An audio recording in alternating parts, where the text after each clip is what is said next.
আসসালামু আলাইকুম রহমতুল্লাহি ওবরকাতুহু। সম্মানিত দর্শক, জামাতের কাছে বর্তমান বাংলাদেশের সবচেয়ে জনপ্রিয় এবং সবচেয়ে বড় দল বিএনপি ক্রমশ অসহায়, দুর্বল এবং ক্ষেত্র বিশেষে একটি অস্বস্তিকর পরিবেশে পড়ে যাচ্ছে। এখানে জামাতের পলিসি, অধিকন্ত জামাতের যে তৎপরতা, তারপর জামাতের যে নেতাকর্মী যারা রয়েছেন, বিশেষ করে শীর্ষ যারা নেতৃবৃন্দ রয়েছেন, তাদের বাংলাদেশে অবস্থান করা এবং তাদের যে কানেক্টিভিটি, এই সব কিছু মিলিয়ে তাদের কাউন্টার বিএনপির যে অ্যাক্টিভিটি, বিএনপির যে কর্মকাণ্ড, তার সঙ্গে ক্ষমতার বলয়ের যে দূরত্ব, সব মিলিয়ে প্রায় গত ১০ মাসে আপনি যদি ধরেন, বিএনপির জন্য রাজপথ, বিএনপির জন্য যমুনার অভ্যন্তর মানে প্রধান উপদেষ্টার কার্যালয়ের অভ্যন্তর, প্রধান উপদেষ্টা হৃদয় এবং মন মানসিকতা থেকে শুরু করে আরো অনেক কিছু, সব কিছু ক্রমশ দূর থেকে দূরে চলে যাচ্ছে। এবং সেক্ষেত্রে সরাসরি কেউ বিএনপিকে বলতে পারছে না যে কেন এই ঘটনাগুলো হচ্ছে। বিএনপি প্রাণান্ত চেষ্টা করে যাচ্ছে জামাতের সঙ্গে একটি সৌহার্দ্যপূর্ণ সম্পর্ক রাখার জন্য, কিন্তু তারা সেটা পারছে না। জামাত সরাসরি বিএনপির ব্যাপারে কোনো কথাবার্তা বলছে না। তারা একদিকে বেগম জিয়ার সঙ্গে দেখা করার জন্য ইংল্যান্ডে গিয়েছেন এবং একেবারে ঝড়ের গতিতে জামাতের আমির সেখানে গিয়ে বেগম জিয়ার সঙ্গে দেখা করে এসেছেন এবং বলেছেন যে এটা একটা নিতান্ত সৌজন্য সাক্ষাৎ। অন্যদিকে জামাতের সঙ্গে বিএনপির যে অতীত লেনাদেনা এবং অতীত সম্পর্ক, এবং বিশেষ করে কৌশলগত কতগুলো সময় গেছে, সেটা ২০১৩ সনের যে নির্বাচন পূর্ব সময় আন্দোলন, আবার যে ২০১৪ সনের নির্বাচন পরবর্তী সময় যে আন্দোলন, জ্বালাও পোড়াও আন্দোলন, এই পুরো দুটো আন্দোলন বিএনপির নেতাকর্মীদেরকে যেভাবে বিএনপি পেয়েছে, তার চেয়ে তাদের জামাতের নেতাকর্মীদের প্রতি নির্ভরতা ছিল বেশি।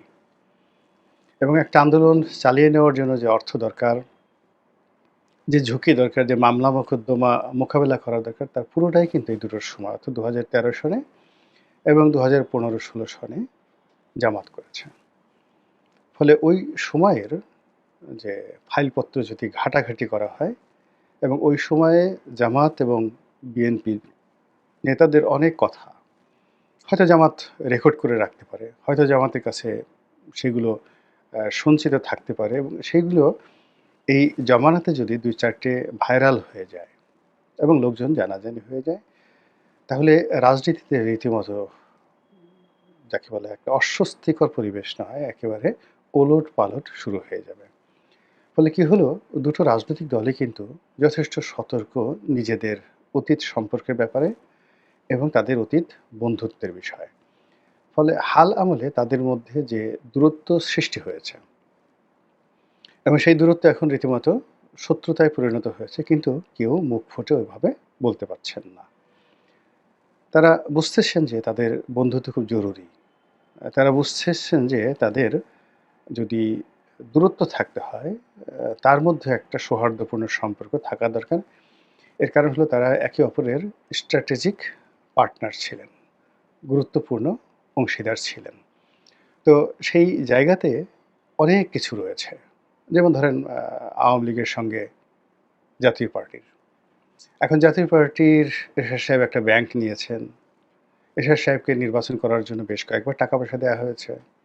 গত নির্বাচনে জিএম কাদেরকে যে টাকা দেওয়া হয়েছে, সেটা নিয়ে এখন জাতীয় পার্টির মধ্যে কি মারামারি কাটাকাটি, সবাই সেই টাকার ভাগ চাচ্ছে, ইত্যাদি নানা রকম কর্মকাণ্ড। তো আবার একটা সময় জাতীয় পার্টির সঙ্গে আওয়ামী লীগের খুব ভালো সম্পর্ক ছিল। ১৯৮৬ সনে আওয়ামী লীগ যে নির্বাচনে অংশগ্রহণ করেছিল, সেখানে একটা ভালো লেনদেন হয়েছিল, এবং এটা যেন তেন লেনদেন নয়, সেটা যারা আওয়ামী লীগের সাথে জড়িত, জামাতের সাথে জড়িত, তারা সবাই জানেন এবং জাতীয় পার্টির লোকজনও জানেন। ফলে কি হলো, এরশাদের সাথে তারপরে যাকে বলা হয় শেখ হাসিনার কখনোই ঐরকম উত্তপ্ত বাক্য বিনিময় হয়নি। তারা একে অপরের সঙ্গে কৌশল করেছেন এবং একে অপরকে ব্যবহার করার চেষ্টা করেছেন এবং উভয়ই কিন্তু একটা নির্দিষ্ট সময় পর্যন্ত দীর্ঘকাল তারা ক্ষমতায় থেকেছেন এবং ক্ষমতার অংশীজন হয়েছেন। তো সেই দিক থেকে সেই বিএনপি প্রতিষ্ঠা হওয়ার পর থেকে আজ অবধি জামাতের সঙ্গে বিএনপির যে কৌশলগত সম্পর্ক, সেই সম্পর্কের মাঝে মধ্যে টানাপোড়েন হয়েছে খুব অল্প সময়ের জন্য। কিন্তু আবার দীর্ঘমেয়াদে তাদের বন্ধুত্বটাই বেশি। এখন তাদের যে আ শত্রুতা চলছে, তাদের যে মতদ্বৈধতা চলছে, এটি একেবারে খুব অল্প সময়ের জন্য। আর তাদের মধ্যে মূলত মনস্তাত্ত্বিক যে দূরত্ব, সেটা তৈরি হয়েছিল ২০১৭ সন থেকে। ২০১৭ সালে সেই দূরত্ব সত্ত্বেও তারা ২০১৮ সনে একসাথে নির্বাচন করেছে। কিন্তু ওটা কেবলই ছিল একটা নির্বাচন এবং জামাত জানতো যে এই নির্বাচন ফলপ্রসূ হবে না এবং জামাত জানতো যে এই নির্বাচনে মূলত বিএনপি ধরা খেতে যাচ্ছে এবং বিএনপির কেন্দ্রীয় কমান্ডের অনেক নেতৃবৃন্দ রয়েছেন। তারাও মানে ২০১৮ নির্বাচনের যে রাতের ভোট, এই সম্পর্কে আগেই ওয়াকিবহাল ছিলেন। তো এ নিয়ে অনেক চক্রান্ত আছে, অনেক কথা আছে, অনেক ভারতীয় তথ্য রয়েছে, মোসাদের গেম রয়েছে, মিক্স, রিমিক্স রয়েছে। এগুলি হয়তো আগামীতে আরও বিস্তারিত যাকে বলা হয় জানা যাবে। তো জামাত যে কাজটি করেছে সেটি হলো ২০১৮ সনে জামাত নির্বাচনে অংশগ্রহণ করেছে। কিন্তু আওয়ামী লীগের লোকদের দ্বারা বিএনপির লোক যেভাবে ক্ষতিগ্রস্ত হয়েছে, সেইভাবে জামাতের লোক কিন্তু ক্ষতিগ্রস্ত হয়নি। এর কারণ হলো তারা প্রথম থেকেই বুঝতে পেরেছিল যে এরকম একটা পরিস্থিতি তৈরি হয়েছে। ফলে আপনি গিয়ে দেখুন নির্বাচন সংক্রান্ত বিষয়ে বিএনপির প্রার্থীদের বিরুদ্ধে যে মামলা হয়েছে, তারা যেভাবে লাঞ্ছিত হয়েছে, যেভাবে অনেকে পিটুনি খেয়েছেন, অনেকের মানে নাক মুখ ফেটে গেছে। আপনি মেজর আক্তারের কথাই চিন্তা করেন। তার মতো মানুষকে পিটিয়ে মাথা ফাটিয়ে দেওয়া হয়েছে। আপনি এলডিপির কর্নেল অলি সাহেবের ছেলে তো প্রায় মরেই গিয়েছিল। উনি ধরে নিয়েছেন যে তার ছেলে মারা যাবে এবং তিনি নিজে তার এই দীর্ঘ রাজনৈতিক জীবনে যত বিপর্যয়ের মধ্যে পড়েছেন সবগুলো একত্র করল ২০১৮ সনের যে বিপর্যয়, সেই বিপর্যয়ের সঙ্গে তিনি অন্য কিছু তুলনা করেন না। তো সেই দিক থেকে জামাতের যে ক্ষয়ক্ষতি, নাস্তানাবুদ হওয়ার যে ইতিহাস, এটি খুব অল্প। এর কারণ হলো জামাত পরিস্থিতি বুঝতে পেরেছিল। একইভাবে এই যে এখন ২০২৫ সন চলছে কিংবা ধরুন তার আগের ১ বছর আগে ২০২৪ সনের আগস্ট মাসের ৫ তারিখে। তো ৫ তারিখের যে ঘটনা প্রবাহ, তখন থেকে আজ অবধি যা কিছু ঘটে চলেছে পুরোটাই জামাতের নখদর্পণে। ৫ তারিখে যে এরকম একটা ঘটনা ঘটবে, এটা ৩ তারিখে জামাত যেভাবে বুঝতে পেরেছিল, বিএনপির একটি লোকও বুঝতে পারেনি। আবার ৫ তারিখে তাদের যে কি করণীয়, এটা নিয়ে জামাত যে সিদ্ধান্ত নিতে পেরেছিল, বিএনপি সে সিদ্ধান্ত নিতে পারেনি। ডক্টর মোহাম্মদ ইউনূসের সঙ্গে জামাতের সম্পর্ক কেমন হবে? জামাত সিদ্ধান্ত নিয়েছিল একেবারে ঝটাপট, ফটাফট। কিন্তু বিএনপি সময় নিয়েছিল। এরপর এখন পর্যন্ত জামাত তার ৩ থেকে ৪ টি গোল মানে আ plan A, plan B, plan C ৩ টি প্ল্যান নিয়ে তারা এগুচ্ছে। অথচ এখন পর্যন্ত বিএনপি নির্বাচনের বাইরে তাদের কোনো প্ল্যান বি এখন পর্যন্ত আমি শুনিওনি, দেখিওনি। ফলে কি হচ্ছে, আ কতগুলো বিষয়াদি নিয়ে প্রথমত ঈর্ষা। জামাত এবং বিএনপির মধ্যে যে ঈর্ষা। জামাত বিএনপিকে মনে করে যে আ তারা যে ইসলামাইজেশন করতে চায় বা তাদের দল যে মুসলিম জাতীয়তাবাদী নাম ধারণ করে, এটার মূল যে স্পিরিটটা এটা জামাতের মাধ্যমে আসে। এর কারণ হলো বিএনপির লোকজনের যে অন এভারেজ নামাজ পড়া, ধর্মকর্ম করা, এগুলো আওয়ামী লীগের লোকের চেয়ে বেশি, এরকম কোনো প্রমাণ নেই। তো বিএনপির যে বিসমিল্লাহির রহমানুর রাহিম ধর্মভিত্তিক রাজনীতি, এর মূল যে স্পিরিট এটা জামাত দেয়। তো বিএনপির কৃতজ্ঞ থাকা উচিত। দ্বিতীয়ত যখন জিয়াউর রহমান সাহেব আসলেন সেই ৮ই নভেম্বর তারিখে, নভেম্বর মাসের ৮ তারিখে ১৯৭৫, তখন কোনো সংঘবদ্ধ রাজনৈতিক দল তাকে সমর্থন দেয়নি। এর কারণ হলো যে ২০২৪ সনের আগস্ট মাসের ৫ তারিখে যেভাবে বাংলাদেশের অবস্থা ছিল, ঠিক একই অবস্থা তখন ছিল, যে তখন সারা বাংলাদেশে বাকশালের বাইরে আর কোনো রাজনৈতিক দল ছিল না। একমাত্র মুসলিম লীগ এবং জামাত। জামাত নিষিদ্ধ, মুসলিম লীগ নিষিদ্ধ ছিল কিনা আমি বলতে পারব না। তো যাই হোক, এনিওয়ে, এই দুটো দলের মধ্যে জামাত একেবারে সবার আগে যেভাবে জিয়াউর রহমানের পাশে এসে দাঁড়িয়ে ছিল, পরবর্তীতে জিয়াউর রহমান সাহেব জামাতকে আসলে অনেকটা সাইড লাইনে নিয়ে যায়।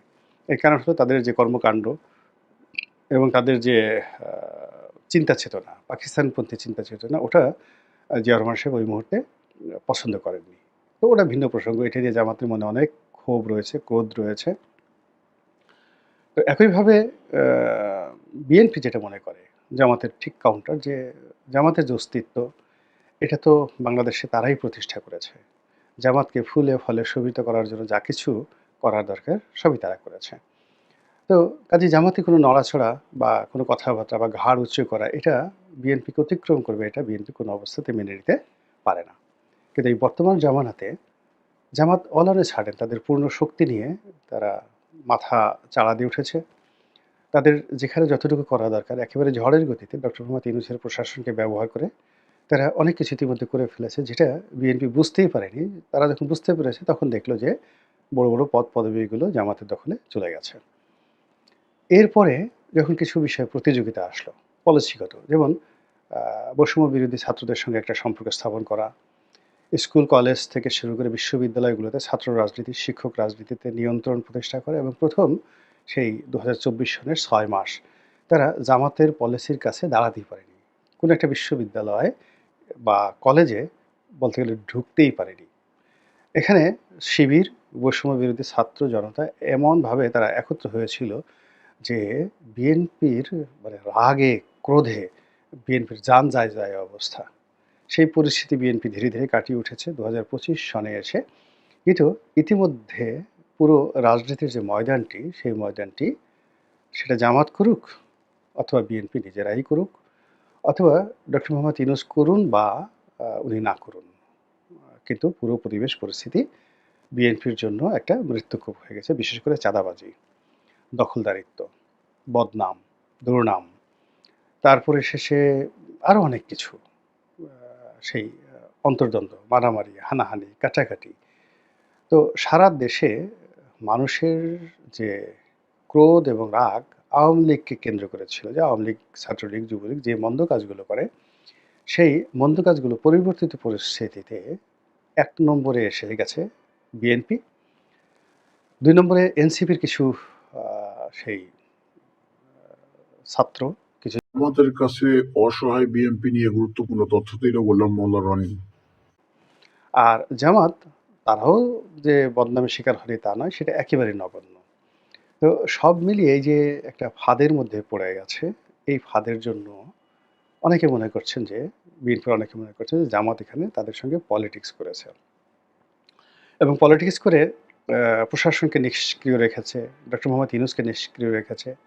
কোনো কোনো জায়গাতে ধীর অবস্থান নিয়েছে, কোনো কোনো জায়গাতে দ্রুত অবস্থান নিয়েছে, এবং যে কয়টি এ যাবৎকালে বলতে গেলে সিভিল কু হয়ে গেছে প্রশাসনে, প্রায় সব ক্ষেত্রে জামাত বিজয়ী হয়েছে।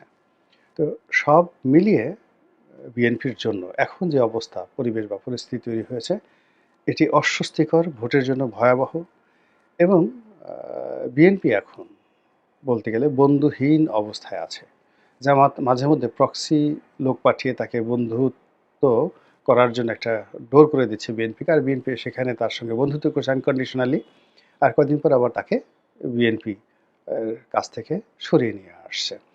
এই যে ইরান যেভাবে প্রক্সি ওয়ার করে, ইসরায়েলের বিরুদ্ধে সবসময় ব্যস্ত রাখে, তো তদ্রূপ রাজনীতিতে জামাত অনেকগুলো প্রক্সি সে যুদ্ধ করছে, প্রক্সি বন্ধুত্ব করছে, এবং প্রক্সি পরিবেশ পরিস্থিতি তৈরি করছে, এবং সেখানে গিয়ে যখন বিএনপি লোক হুড়মুড় করে পড়ছে, তারা একটার পর একটা বিপদ এবং বিপত্তিতে পড়ে। যেমন দেখা গেল মানে এই দেশের বড়, বড় শিল্প গ্রুপ। এগুলো এখন এই মুহূর্তে আসলে বললে বিএনপি বা জামাত উভয়ের জন্যই খুব বিব্রতকর অবস্থা হয়ে যাবে। কিন্তু আ যে কথাগুলো এখন আ চরমোনাই পীর সাহেবের যে বক্তব্যগুলো ভাইরাল হয়ে যাচ্ছে, চাঁদাবাজি নিয়ে, পল্টনের চাঁদাবাজি, টাকা দেই পল্টনে, চলে যায় লন্ডনে। এই সমস্ত কথাবার্তা। তো এই জিনিসগুলোর যে শুরুটা, সেই শুরুটা যে কিভাবে হলো সেটা খুঁজতে গিয়ে বিএনপির বেশিরভাগ নেতাকর্মী মনে করে যে এটা একটা জামাতি চাল বা জামাতি পলিসি। জটিল এই রাজনীতি শেষ পর্যন্ত কোথায় যায়, কি হয় এবং কার জন্য কি পরিণতি ডেকে নিয়ে আসে সেটাই এখন দেখার বিষয়। মহান আল্লাহ আমাদের সবাইকে হেদায়েত দান করুন এবং হেফাজত করুন। আসসালামু আলাইকুম ওয়া রাহমাতুল্লাহি ওয়া বারাকাতুহু।